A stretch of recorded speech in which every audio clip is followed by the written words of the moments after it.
تو نبی اکرم صلی اللہ علیہ وسلم نے 12 نقیب مقرر فرمائے اوس اور خزرج میں. خزرج بڑا قبیلہ تھا، اس میں آپ نے 9 نقیب مقرر فرمائے، اور اوس چھوٹا قبیلہ تھا، اس میں نبی اکرم صلی اللہ علیہ وسلم نے 3 نقیب مقرر فرمائے. تو نبی اکرم صلی اللہ علیہ وسلم نے فوراً انہیں آرگنائز کیا. اگر تم میرے ساتھی ہو، میرے مشن میں شریک ہو رہے ہو، تو سب سے پہلا کام تمہیں یہ کرنا ہے، تمہیں سموتات کی عادت ڈالنی ہے. سموتات میری نہیں، میری تو سموتات کرو گے، اس لیے مجھے اللہ کے رسول مان لیا ہے. تو جس کو انسان رسول مان لیتا ہے پھر اس کے سامنے چونچرا نہیں کرتا. میں جن کو مقرر کروں تمہارے اوپر ان کی اطاعت، اور پھر ان نقباء کی اطاعت کا حلف لیا. یہ ہے بیعت عقبہ ثانیہ، اور بڑے سخت الفاظ ہیں اس کے. حضرت عبادہ ابن صامت رضی اللہ تعالیٰ عنہ، یہ بڑے خوش نصیب صحابی ہیں، انصار میں سے ہیں. یہ بیعت عقبہ اولیٰ میں بھی شریک تھے، بیعت عقبہ ثانیہ میں بھی شریک تھے، اور فتح مکہ کے موقع پر جو بیعت خلافت نبی اکرم صلی اللہ علیہ وسلم نے لی ہے اس میں بھی شریک تھے. یہ بیان فرماتے ہیں کہ بایعنا رسول اللہ صلی اللہ علیہ وسلم، ہم نے رسول اللہ صلی اللہ علیہ وسلم کے ہاتھ پر بیعت کی. کس پر؟ علی السمع والطاعت، کہ ہم حکم سنیں گے، بات سنیں گے اور مانیں گے، اس کی اطاعت کریں. کس کی بات سنیں گے اور مانیں گے؟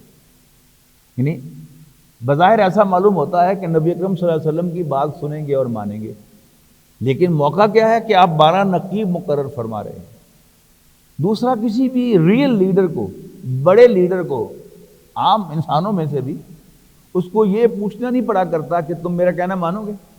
کوئی ثابت کر دے مجھے کہ قائد اعظم جو ہندوستان کے مسلمانوں کے ریئل لیڈر تھے، انہیں کبھی کسی مجمع میں ویسے ہی پوچھا ہو کہ میں میری بات مانو گے نا.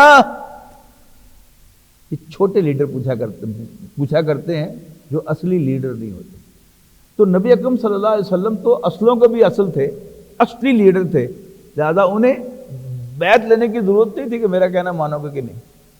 اصل میں وہ ان 12 نقباء کی اطاعت کی بیعت تھی، اور بیعت کے الفاظ میں سے ظاہر بھی ہو رہا ہے کہ بایعنا رسول اللہ صلی اللہ علیہ وسلم، ہم نے رسول اللہ صلی اللہ علیہ وسلم کے ہاتھ پر بیعت کی. علی السمع والطاعت، کہ ہم بات سنیں گے اور مانیں گے. فی العسر والیسر، خواہ مشکل ہو یا آسانی. والمنشط والمکرہ، خواہ طبیعت آمادہ ہو یا نہ ہو. بعض اوقات کوئی حکم مشکل نہیں ہوتا لیکن کبھی اس کا موڈ نہیں ہوتا. مثال کے طور پر آپ سب صبح 8 بجے یا 9 بجے جو بھی مل کا ٹائم ہے اس میں آپ یہاں پہنچتے ہیں ڈیلی، تو کام مشکل تو نہ ہوا. لیکن اگر میاں صاحب آپ کو اتوار کو بھی بلا لیں تو پھر آنا تو پڑتا ہی ہے، لیکن بہرحال اس میں ذرا بوجھل گزرتا ہے، درام گزرتا ہے طبیعت پر. جی اتوار چھٹی کا دن ہے، یہ تو آرام کا دن ہے، اور فیملی ڈے ہے وغیرہ وغیرہ. تو یہ کیا ہے؟ خواہ طبیعت آمادہ ہو یا نہ ہو. اور اس کے بعد کیا ہے؟ وَعَلَىٰ آثَارَةٍ عَلَيْنَا، خواہ ہم پر دوسروں کو ترجیح دی جائے. اللہ تعالیٰ نے انسان کو بڑا عجیب بنایا ہے کہ اس کی کسی بھی درجے میں کوئی حیثیت مان لی جائے تو شیطان اسے ہر وقت چٹکی کاٹتا رہتا ہے کہ تیرے ورگا کوئی نہیں جمیا، you are the best one. اور اگر پھر اس کے مقابلے میں کوئی اور اگر کھڑا ہو تو ذرا جرت والا ہوگا، ذرا کھل کر بات کہنے والا ہوگا تو وہ صاف کہہ دے گا کہ جی یہ میرے ساتھ زیادتی ہوئی. ورنہ دل ہی دل میں اس کو مروڑ اٹھتے رہیں گے کہ میں چنگا بھلا سیاںا بیانا تھا، مجھے چھوڑ کر دوسرے کو کیوں ترجیح دی گئی. اور یہ ایک ایسا عجیب مرض ہے، میں تو کہا نا کہ جس کی کوئی حیثیت مان لی جائے، جس کی کچھ نہ حیثیت مانی گئی ہو، وہ بھی دل ہی دل میں سوچتا ہے کہ بندہ تو میں بڑا کم دس ہاں، پر لوکاں نے اس ہیرے دی قدر نہیں کی تھی. اس میں رسول اللہ صلی اللہ علیہ وسلم کا یہ الفاظ بیت میں رکھنا کہ وَعَلَىٰ أَثَرَةٍ عَلَيْنَا، خواہ ہم پر دوسروں کو ترجیح دی جائے. دل ہی دل میں تو آتا رہے گا کہ میں زیادہ کیپیبل تھا کہ مجھے چھوڑ کر اس کو نقیب بنا دیا ہے. تو انسان کی سوچ کیا ہے، اس کی فیلنگز کیا ہیں، اس کی نفسیات کیا ہے. خاتم النبیین حضرت محمد مصطفیٰ صلی اللہ علیہ وسلم سے بڑھ کر یہ کوئی نہیں جانتا۔ اگر اس میں کوئی شک ہے تو اس شک کو ذہن سے نکال دیں۔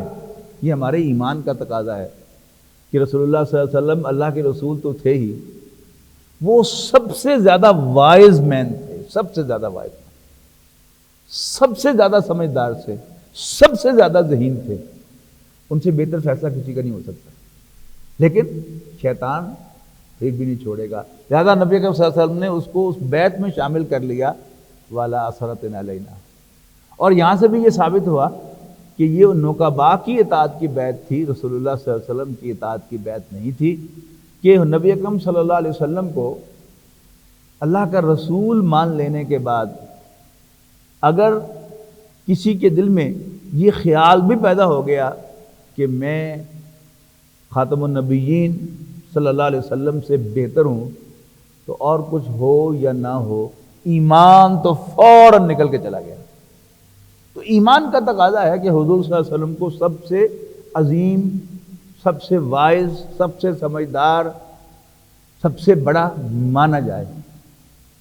تو یہ جو بیعت آپ لے رہے ہیں یہ نقباء کی اطاعت کی بیعت۔ مزید فرمایا وَعَلَىٰ اللَّهَ نُنَازِعَ الْأَمْرَ أَهْلَهُ، اور یہ کہ جو فیصلہ کرنے کے اہل ہوں گے، ذمہ دار ہوں گے، جن کے ذمے فیصلہ کرنا ہوگا، ہم ان سے جھگڑا نہیں کریں گے۔ آرگنائزیشن اسی کا نام ہے، یعنی آپ سب جو ہیں وہ ایک ہی ادارے کے اندر ملازم ہیں، لیکن آپ میں سے ایک باس ہے، ایک سبارڈینیٹ ہے، ایک باس ہے، ایک سبارڈینیٹ ہے، پھر وہ کسی اور کا سبارڈینیٹ ہے، پھر کسی اور کا سبارڈینیٹ ہے۔ تو آرگنائزیشن اسی وقت تک ہے کہ جب آپ میں سے ہر شخص اپنی حیثیت کو پہچانتا ہے کہ میں اس کا باس ہوں لیکن اس کا سبارڈینیٹ ہوں، تو گاڑی چل رہی ہے۔ تو وَعَلَىٰ اللَّهَ نُنَازِعَ الْأَمْرَ أَهْلَهُ، اور یہ کہ ہم جو بھی فیصلہ کرنے کے اہل ہوں گے ہم ان سے جھگڑا نہیں کریں گے۔ وَأَن نَقُولَ بِالْحَقِّ أَيْنَمَا كُنَّا، البتہ حق بات ضرور کہیں گے جہاں بھی ہوں گے۔ یعنی سبارڈینیٹ ہونے کا مطلب یہ نہیں ہے کہ آپ اپنی رائے نہیں دیں گے، آپ اپنا مشورہ نہیں دیں گے، حق بات کہیں گے لیکن کہنا باس کا مانیں گے۔ اور یہی ہوتا ہے، یعنی سروسز کے اندر جو سروس رولز ہوتے ہیں، پہلا رول کیا ہوتا ہے؟ باس از آلویز رائٹ، اور دوسرا رول اگر اختلاف ہو تو refer to the first rule again, boss is always right. تو آرگنائزیشن اسی چیز کا نام ہے کہ آپ بات کہیں لیکن کہنا مانیں جو بھی ذمہ دار ہے اس کا۔ تو یہ بیعت نبی اکرم صلی اللہ علیہ وسلم نے لی اس موقع پر۔